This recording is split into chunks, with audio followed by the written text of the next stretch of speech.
오늘 이제 웨스트민스터 소요리 문답 제27문입니다. 그리스도의 낮아지심에 대하여서 우리가 함께 나눌 때에 우리 먼저 문과 답을 읽어보도록 하겠습니다.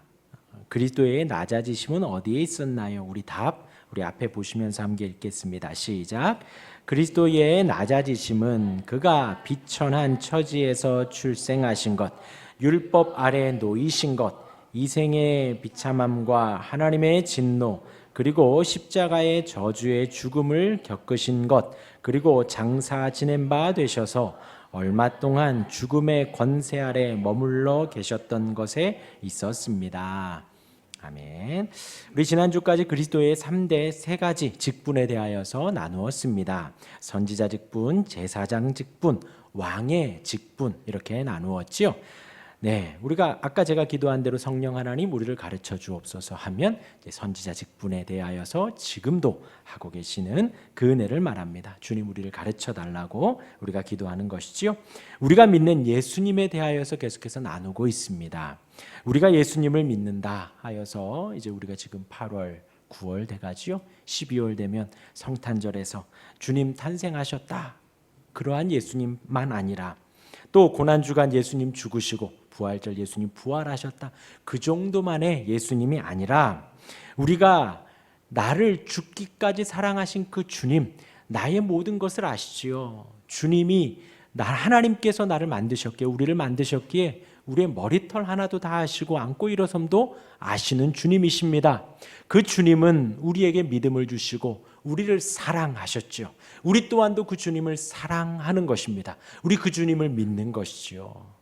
박영선 목사님 그러시더라고요. 그 믿음과 사랑은 동등함 가운데 이루어지는 거라 하더라고요. 그래서 하나님이 우리의 모습까지 낮아지셨고 또 우리를 그 주님 앞까지 높여주셨다라는 것입니다. 그래서 동등함 가운데 우리에게 믿음을 주시고 우리에게 사랑을 주셔서 우리로 하여금 자발적으로 믿게 하시고 우리로 주님을 사랑하게 해주신다라는 것입니다. 그러함에 중요한 것은 우리가 주님을 알아가는 거예요. 주님이 우리를 온전히 아십니다. 우리 또한도 주님을 알아가는 거예요.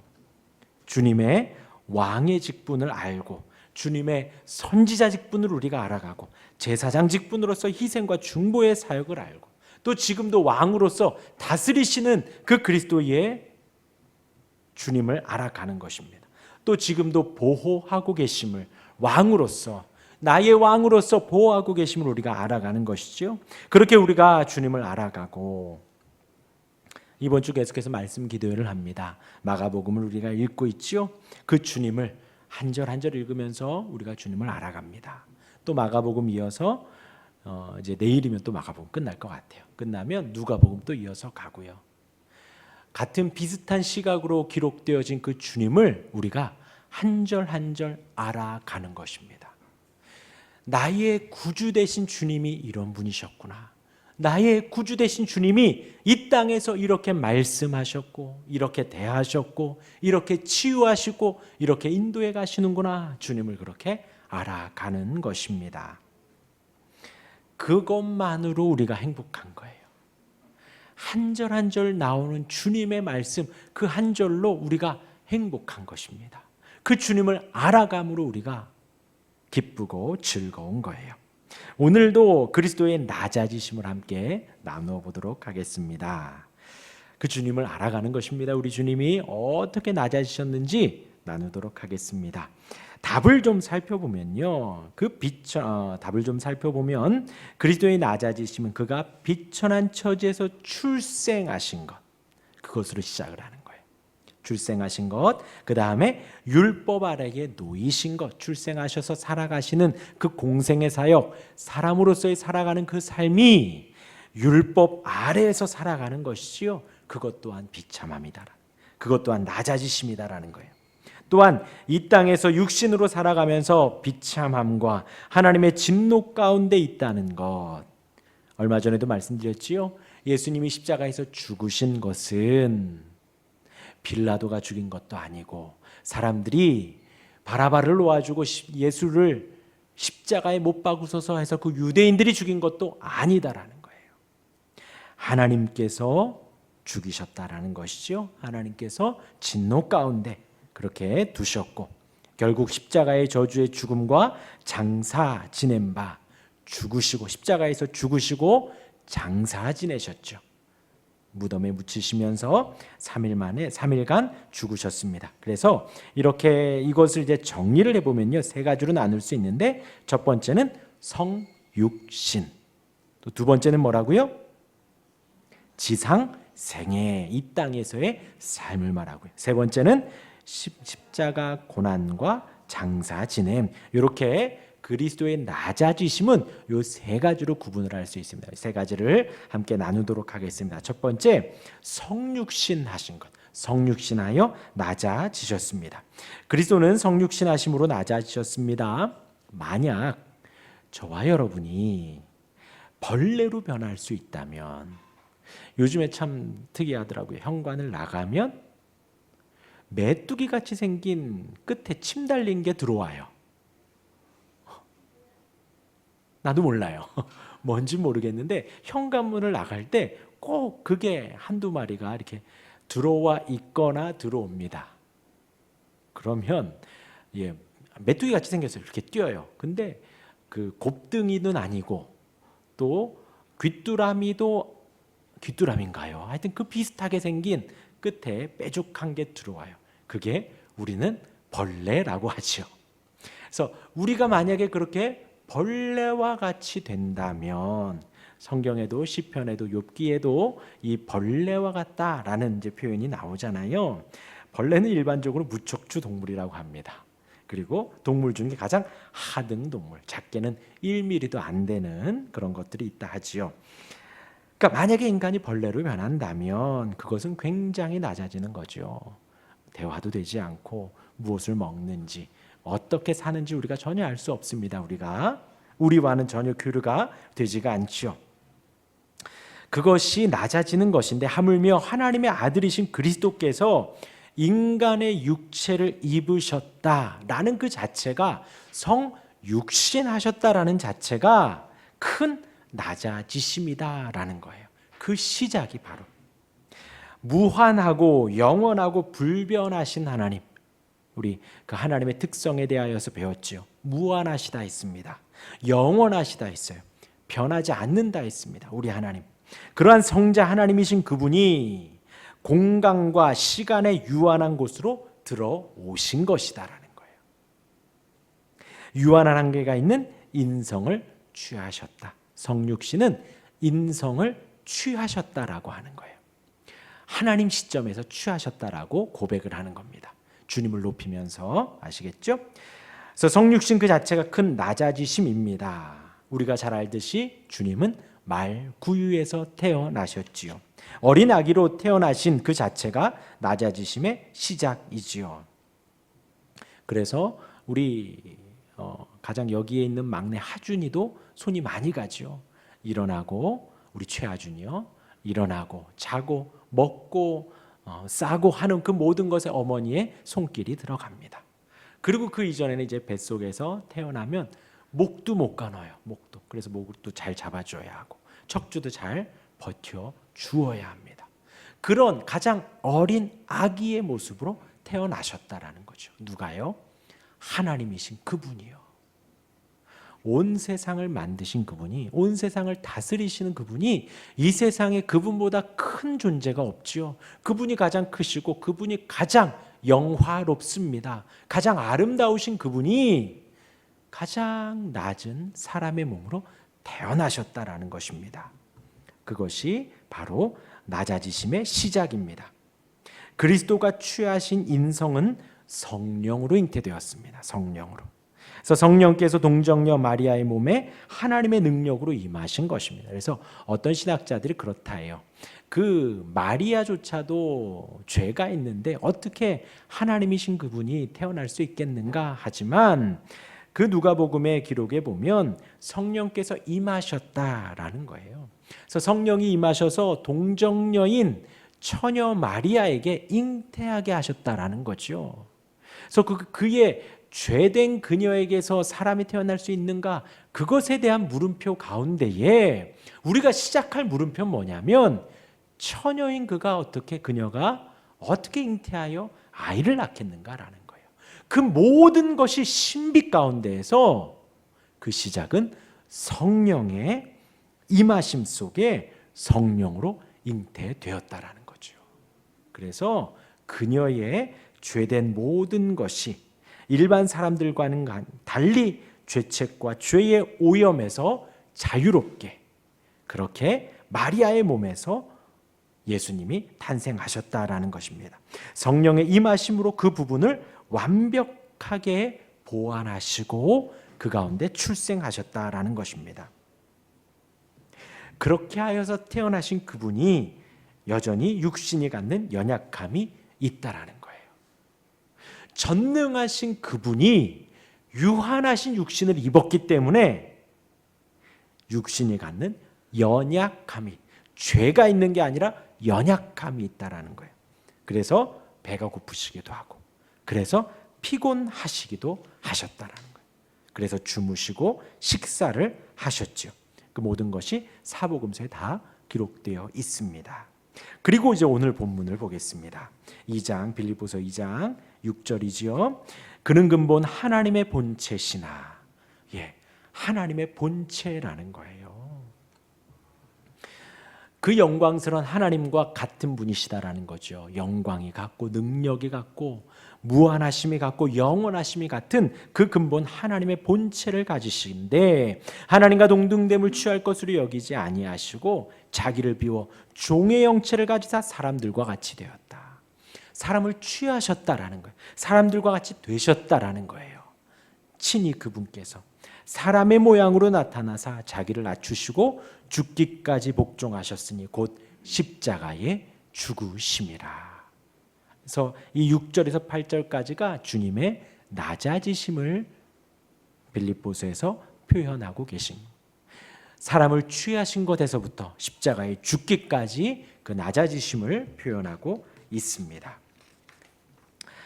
그래서 이 문구는 우리가 늘 묵상해야 됩니다. 빌립보서 2장 6절에서 8절, 그 낮아지심이 어떠한지, 나를 위해 우리 주님이 얼마나 낮아지셨는가.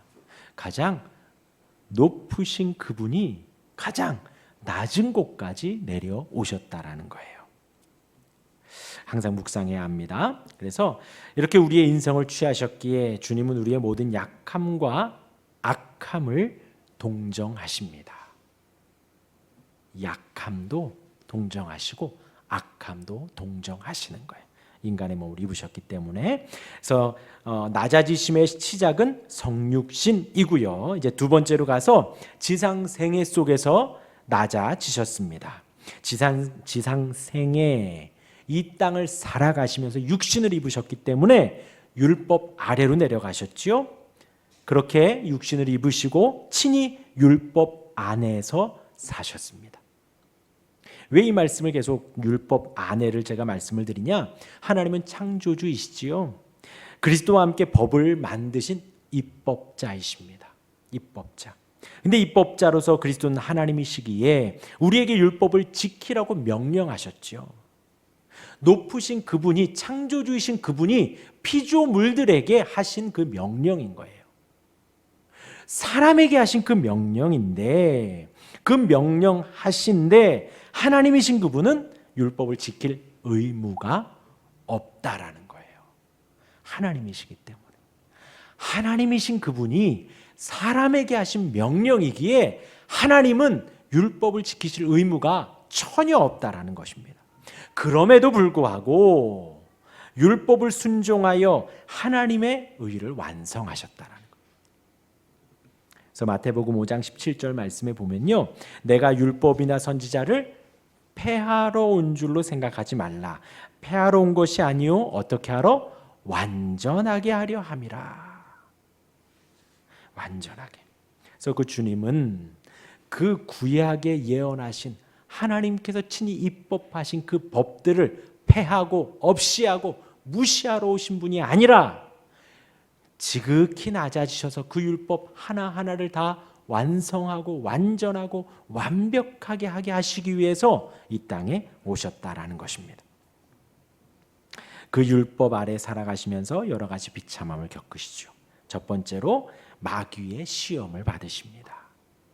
마태복음 4장 1절에 그때에 예수께서 성령에게 이끌려 마귀에게 시험을 받으러 광야로 가사, 그러니까 여기에서 약간 여담이지만 성령에게 이끌려 가셨다라는 거예요. 그래서 예수님의 이 땅에서의 사역이 홀로 하신 것이 아니라 성령께서 이끄시는 대로, 그것이 하나님의 주권을 인정하는 것이고 예수님의 겸손함을 표현하는 것이기도 합니다. 그래서 성령에게 이끌림 받으어서 마귀에게 시험을 받으셨죠. 이 마귀의 시험은 상징적인 것이 아닙니다. 실제적으로 받으신 거예요. 마귀와 모든 일에 우리와 똑같이 시험을 받으셨습니다. 나를 시험하지 말아라. 똑같이 시험을 받으셨습니다. 그런데 죄가 없으신 분임을 드러내기 위해서 이 시험 가운데 예수님의 승리를 드러내는 거죠. 첫 번째 시험, 돌로 떡이 되라 하였지요. 자신의 필요를 채우기 위해 초자연적인 힘을 사용하지 않으셨다라는 거예요. 물론 하나님은 돌로 떡을 만드실 수 있는 분이시지만 자신의 필요를 위해서 그렇게 하지 않으셨다라는 것입니다. 두 번째, 높은 곳에서 뛰어내리라 하죠.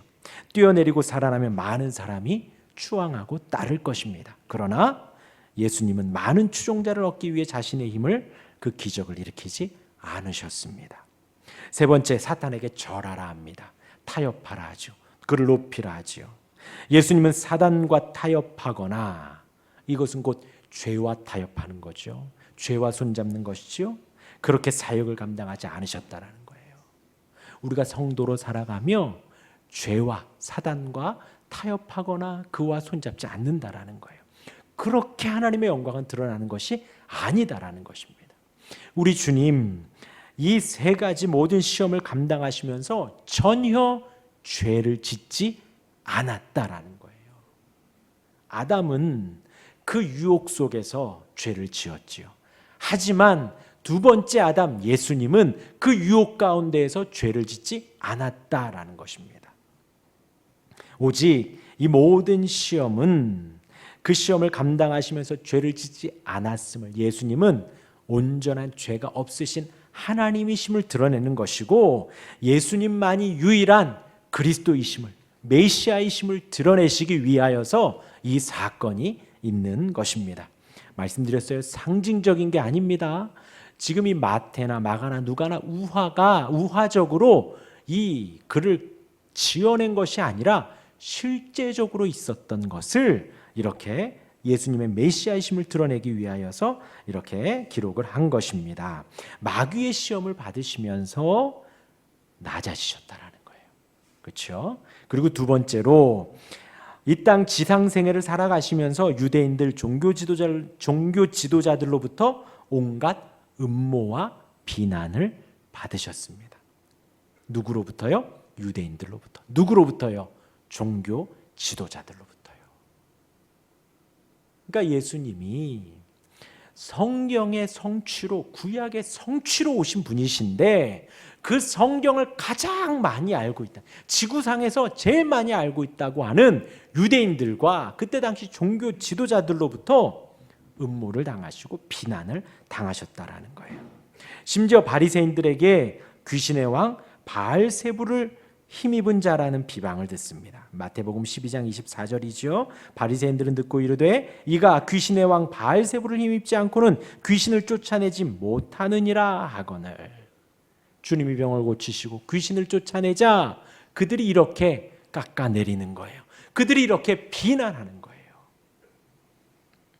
또한 사역을 하시면서 지금도 우리가 보고 있지만 진정한 우리의 죄를 용서해 주시는, 우리와 함께 하시려는 그리스도로 보지 않습니다. 그러니까 주님이 메시아로 그리스도로 오셨는데 어느 누구도 그리스도로 보고 있는 자가 없는 거예요. 심지어 제자들까지도. 마태복음 16장 16절에 베드로가 주는 그리스도시요 살아계신 하나님의 아들이십니다. 예수님이 극찬을 하시긴 했지만 그 베드로의 마음속에도 이 예수님이 죄를 용서해 주시는 분인지, 이 예수님이 나와 인간과 함께 하시기, 임마누엘로 함께 하시기 위해서 오신 분인지 진정으로 고백한 것은 아니다라는 거예요. 단순히 모세와 같은 다윗과 같은 그리스도로 고백을 하며 베드로가 이렇게 고백을 했던 것이지요. 계속해서 예수님이 격하되고 그때 당시 사람들이 종교 지도자들이 유대인들이 예수님을 계속해서 깎아내리는 거예요. 비난하고 음모 가운데 있는 것이죠. 사람들로부터 오해받으시고 어느 누구도 그리스도로 보지 않고 사람들로부터 배척을 당하셨다라는 거예요. 하나님이신 그분이요. 하나님이신 그분. 그렇죠. 아멘. 우리 세 번째로 이 지상생애를 살아가면서 제자들에게 또 유대인들에게 배신을 당하십니다. 예루살렘에 입성하실 때에 호산나 다윗의 자손이여. 우리 지금 마태복음 말씀에 여리고로 예루살렘으로 그 1000m 된다 그랬죠. 올라가는 길에 많은 무리가 따랐다 그랬어요. 그들이 예루살렘 입성을 하며 겉옷을 벗고 예수님께 호산나 다윗의 자손이여 외칩니다. 그런데 그들이 조금 있다가 그를 십자가에 못 박으소서 외치는 무리가 됩니다. 또 베드로가 3번 부인을 하죠.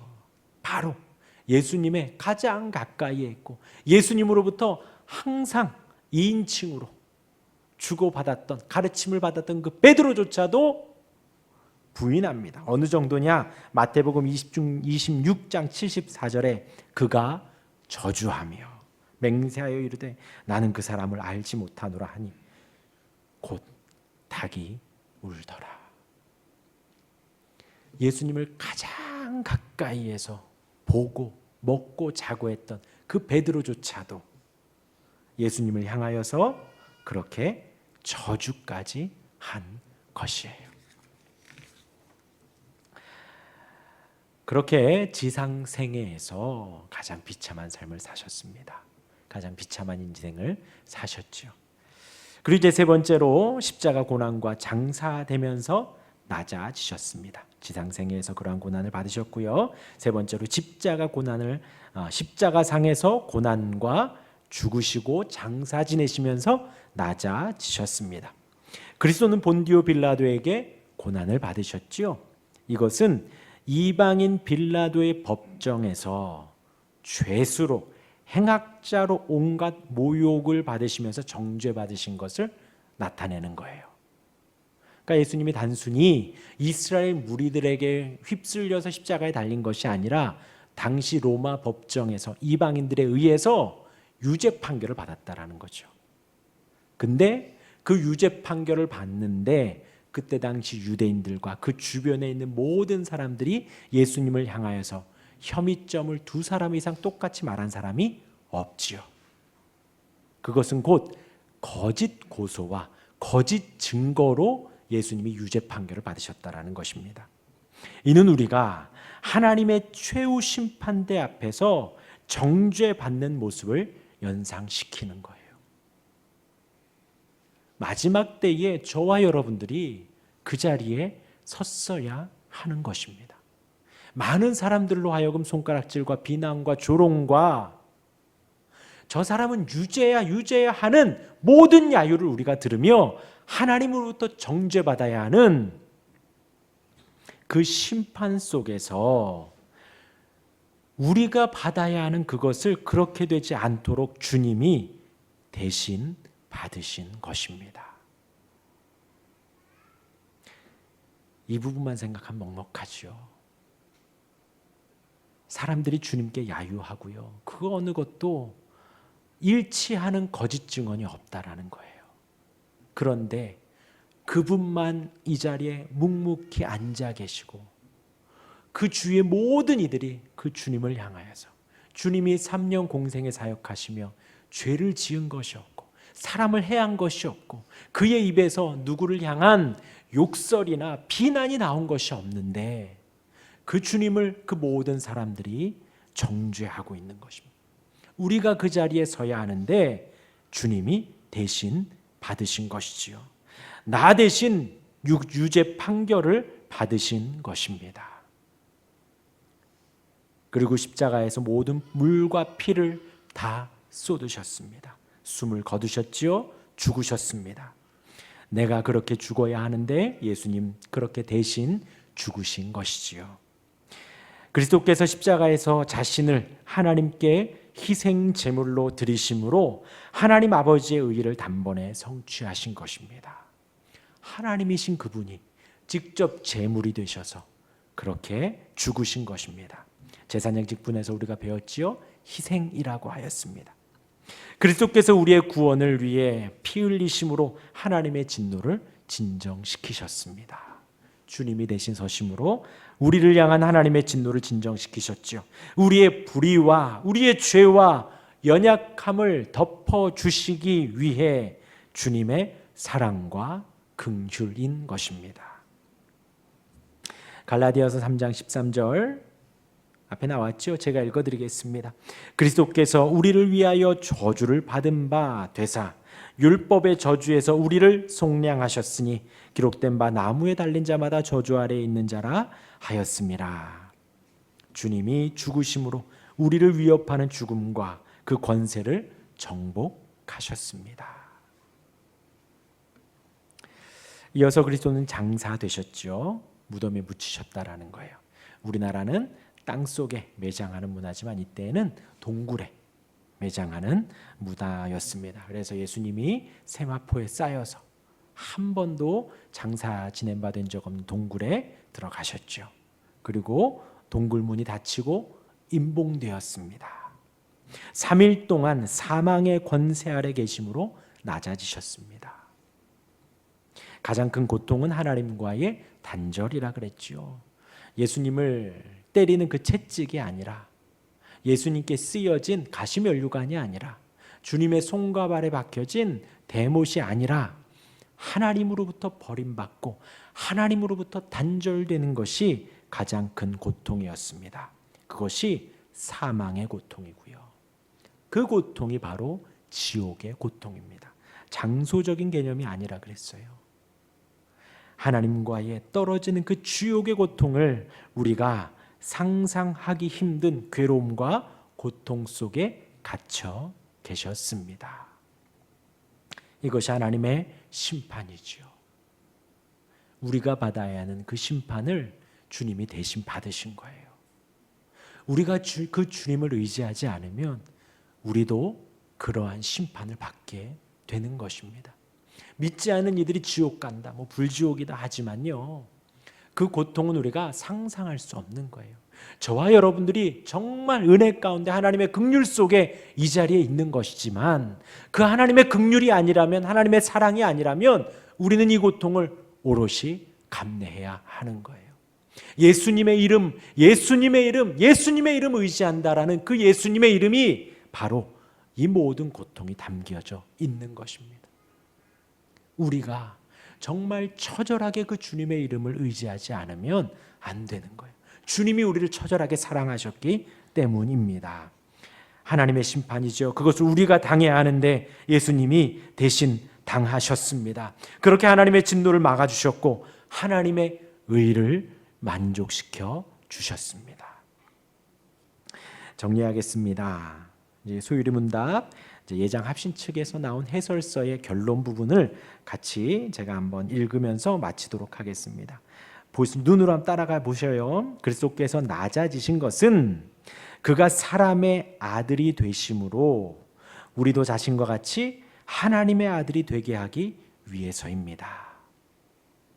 그가 우리의 궁핍을 짊어지신 것은 우리에게 자신의 부요를 양도해 주시기 위해서입니다. 그가 우리의 약함을 취하신 것은 자신의 능력으로 우리를 강하게 만드시기 위해서입니다. 그가 우리의 죽음을 받아들이신 것은 자신의 영원함을 우리에게 나누어 주기 위함입니다. 그가 땅 위에 내려오신 것은 우리를 하늘로 끌어올리시기 위해서입니다. 그러므로 그리스도의 낮아지심은 우리에게 그의 고난의 공로로 말미암아 우리의 구원의 확신을 주십니다. 마지막 에베소서 1장 7절 말씀 읽어드리고 마치겠습니다. 우리는 그리스도 안에서 그의 은혜의 풍성함을 따라 그의 피로 말미암아 속량 곧 죄사함을 받았느니라. 우리가 받은 죄사함의 은혜가, 우리의 연약함과 우리가 죽음 가운데서 살아나신 은혜가 얼마나 큰지요. 제가 부족해서 이 언변으로 다 표현하지 못했습니다. 다만 제가 장담컨대 우리가 평생 알아가야 할 그리스도의 낮아지심입니다. 오늘 또 묵상하고 내일 또 묵상하시길 바랍니다. 내일 또 묵상하고 다음 주에도 묵상하시길 바랍니다. 단지 패션 오브 크라이스트에 나오는 장면이 다가 아니에요. 그 장면은 잊어버리시고 말씀을 보며 신구약 성경을 보시며 그리스도의 낮아지심을 날마다 묵상하시길 바랍니다. 나를 향한 사랑이 얼마나 큰지요. 나를 향한 은혜가 얼마나 큰지요. 내가 당해야 할 그 고통과 비참함이 얼마나 어마어마한데 그것을 우리 주님이 다 회복해 주셨는지요. 덮어 주셨는지요. 우리 평생에 그 사랑을 알아가는, 그 은혜를 알아가는 우리가 되기를 주님의 이름으로 축원합니다. 아멘. 우리 오늘은 찬송가 151장 찬송하고 기도하는 시간 갖겠습니다.